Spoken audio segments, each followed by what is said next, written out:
In order to apply for your desired Studienkollegs, you need to provide certain documents regarding your academic background. Now, whichever Studienkolleg you apply to, whichever university you apply to, you have to prove that you have finished your high school back in your home country. And which documents you need to provide is very much depending on what Germany expects from you. That means, if you remember, in the beginning of this course, we checked the website of DAAD. In the requirements section, you chose your country in which you got your high school degree, and there you could find whether you have to do the preparatory course or not. Now there, if it said preparatory course, that means you had to go to Studienkolleg. The questions which were asked until you got to that final result of preparatory course decide on what documents you need to provide. What is for sure is that you need to have your high school degree and transcript ready, both of them. The degree, it's usually one page saying we certify that this person has finished high school in this country, and it's usually issued by the Ministry of Education or Ministry of Schools or whatsoever in your country, right? But also the transcripts, official transcripts of your high school.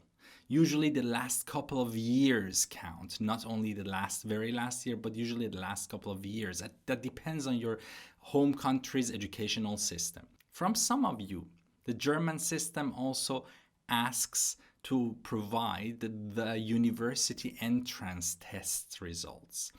Some countries have a university entrance test, for example, Iran. For example, we have that in China. For example, in Colombia, there is something called GSAT. In some countries, you have to take a test in order to enter university in your home country. And Germany says, I will allow you to study in Germany provided that you prove that you have done that test in your home country to me. Now, whether you need to provide these or not depends on the questions that you answered in the AAD website. Go back to our HZB course, if you forgot that, and check what questions did you ask. And whatever the questions are, you need to provide proof for those questions. Right? Those proofs have to be official. Your transcript of high school, your degree of high school have to be official. It has to be stamped by the right organization in your home country. And this is very important for admission centers like UniAssist or the universities and Studienkollegs. If those documents are not in English or German, you need to translate them into English or German, actually. All universities accept English documents as well. Some Studienkollegs also accept, let's say, French document, right? But Arabic or Chinese or Spanish is usually no-go, usually. That's really case by case. In the tutorial section, we go through the application process of different Studienkollegs and we discuss that. But it's good that you generally have one perfect set of your application document ready. And I will tell you later on how you can duplicate it, how you can have many certified documents. So go ahead and gather your official transcripts and the high school degree that you have had. And also, if you took university entrance qualification in your home country, get an official certificate of that one too. That's it. If you also provide a CV for some Studienkollegs or for UniAssist, and there you say, I have attended the university now since few months or few semesters or whatsoever, then you need to also provide official documentations of that one, because usually for those of you who have an indirect entrance qualification, meaning that you need to go to the Studienkolleg in Germany, if you have a certain number of credit points at a university in your home country, then you don't need to do the Studienkolleg. Then you get a direct admission for that direction of studies. Meaning if you are doing engineering back at home, here in Germany, you can do engineering without doing the Studienkolleg. So documentation is very important. And it's important for you to understand that it has to be official document, not a simple copy, not a, let's say, just a print out of a transcript off of the website of your school or something. Go ahead and gather those documents. You need that. And if you have questions about that, write in the Q&A section for this very lecture.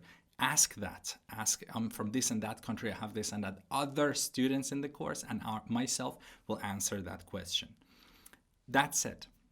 Apart from the academic background, you also need further documentations. One of them is the language certificate that we will talk about later.